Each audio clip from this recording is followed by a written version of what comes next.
Hey, it's Jeff. Welcome back. Let's get started. Okay, their king looks very exposed. Our king looks kind of exposed. If they take either pawn on h7 or f7, we'll be in check. Our queen's also attacked, but the knight is also pinned to the king.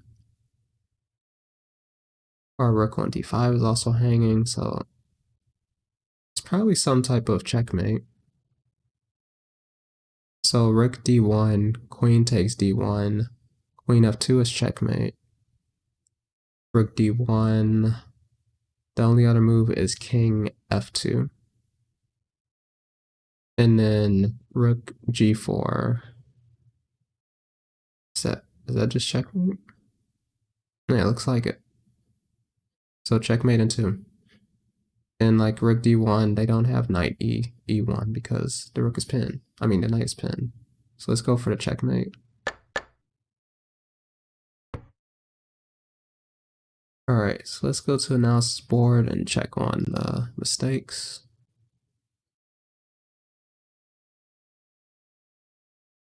And queen h3 on move 1 was the most common mistake. So I didn't really consider, well, I just immediately, the first move I looked at happened to be the solution, but queen h3, does it just lose to this? Let's see. Yeah, king e1, and now you're not gonna have any easy follow-up threats. I mean, taking, they can just escape. So either capture would be okay. Then just like reverse, queen takes d1, but you're gonna find a hard time following up with this. And like even, yes, you could win this knight, but then look at the material situation, it's still about even. And actually here, queen d4, so this is supposed to be winning for white.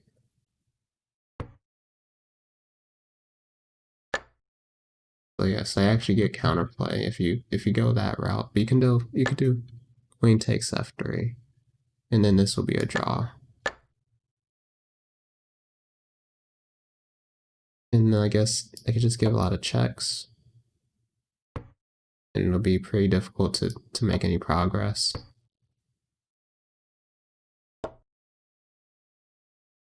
So let's see, what else do we have? That was the main one. Also, on move 2, queen h3. Oh, so they miss mate in 1 and played queen h3. That one doesn't need much explanation when you realize the other move was mate in 1. But it leads into a similar situation where maybe this is even the exact same position.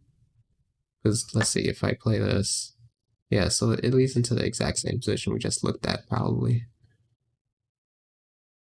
And then queen f2 on move 1.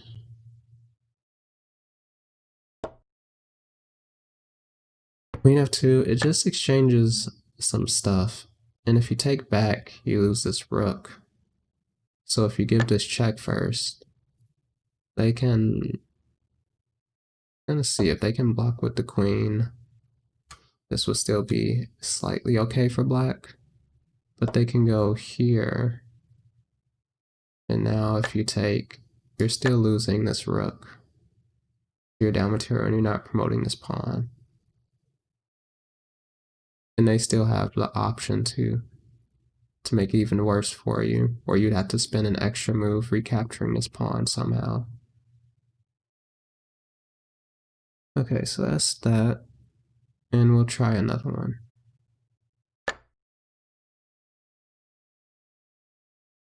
Okay. Now, their king also looks exposed again. Our king, the back rank is pretty shaky. We do have bishop f8, so we won't get immediately checkmated.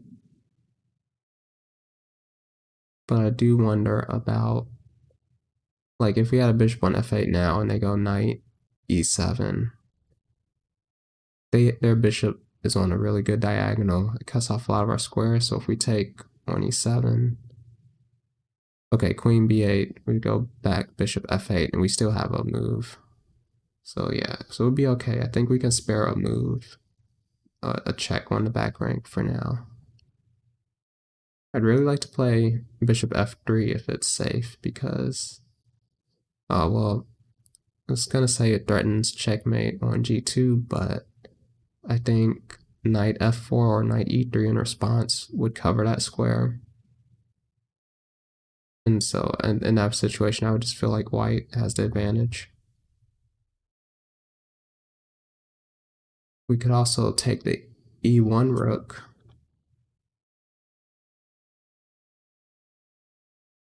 If we take on e1, it forces queen e1. And then the bishop on d4 would be hanging. And once we get that position, we get checkmated because of queen e8. No. Because we took the bishop, so we're not checkmated anymore. So rook e1, bishop e1, rook e1, queen e1, bishop takes d4, queen e8, king g7, and they have no more good checks. And we are up a piece. Well, they have some pawns, but I wonder if that's enough.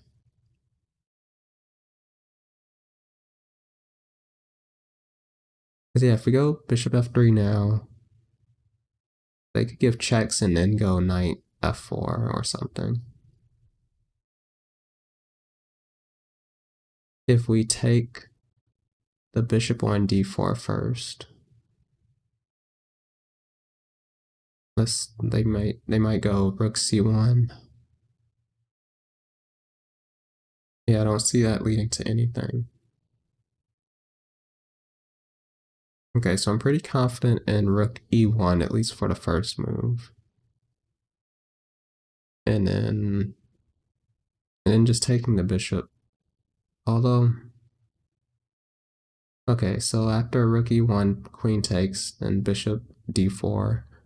Knight f6, we could just take with the bishop on d4. Knight e7 I want to look at. So king g7. Okay, and I still don't see anything else after that. So the last thing I'll do is I'll try to count the material in that end situation, because they do have 2 more pawns than us right now.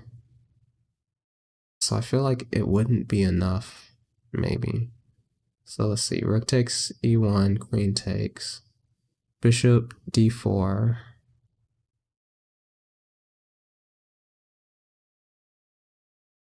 Okay, so we have 9, 10, 11, 12, 13, 14, 15, 16, 17, 18, 19.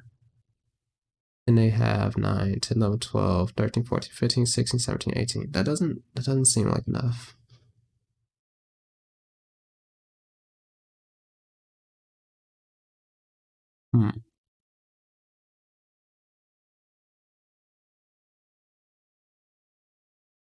Does not seem like enough. But there might not be anything better. And it might just be still positionally won because we have control of the light squares around their king.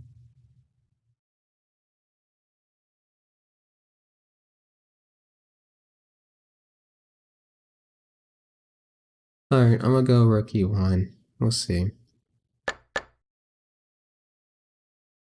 Alright, so this is the final chance to decide if we're going bishop f3 or just taking the bishop on d4.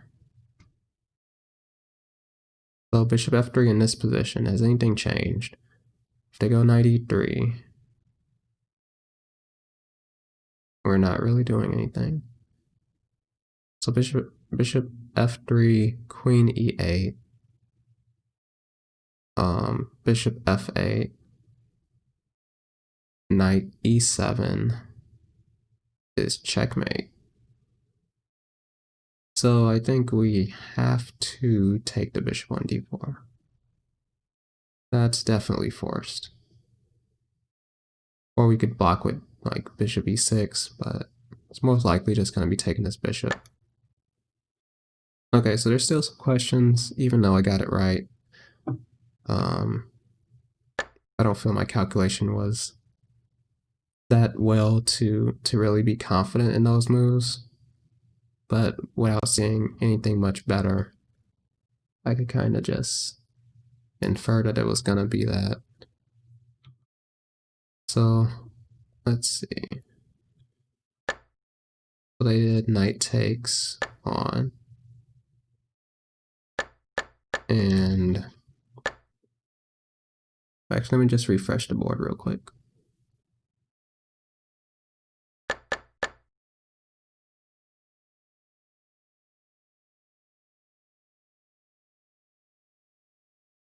Okay, so rook takes, well, first bishop f3.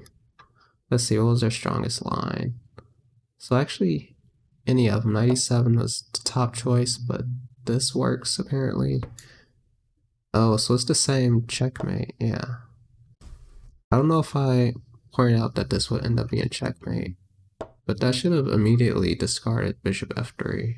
But I guess not, since on the second move I was still considering it. And only then did I find, oh, they got queen e8, and then knight e7 is checkmate. So yeah, you just gotta take here, and then their queen takes, and like I was saying here, it's the same thing. You get checkmated. This bishop.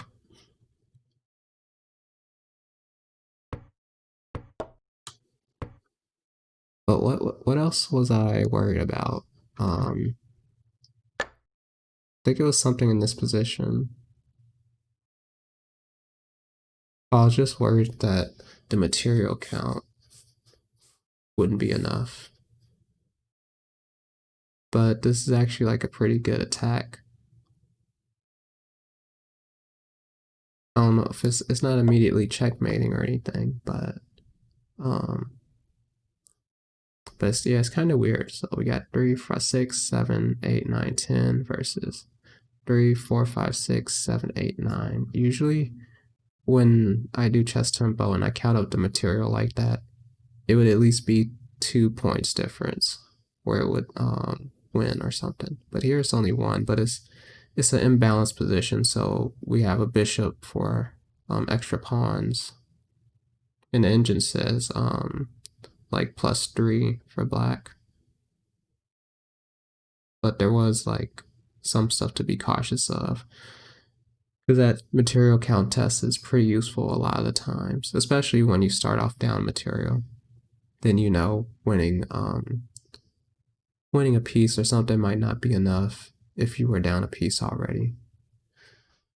So yeah, so let's see what the wrong moves were. And bishop f3 on move 1.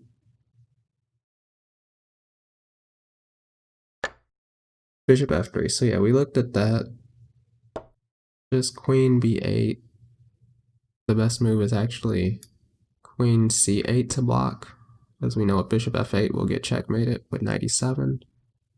And in here they have knight e7, so they're going to be winning material.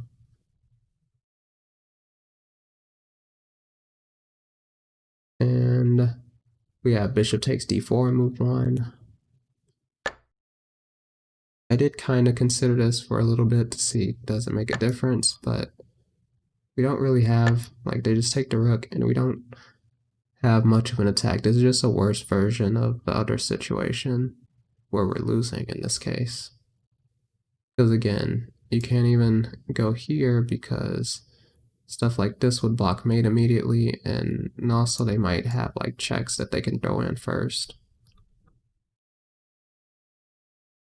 And then bishop f3 on move 2.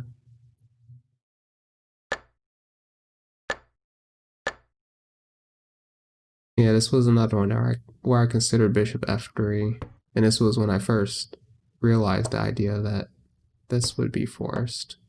In this case, in comparison to the other time you can go bishop f3, you don't have queen c8 blocking the check with a rook on c1, although you still get forked anyway. But this one, it's like it's unavoidable mate in 2. So anyway, hope you enjoyed. See you in the next one.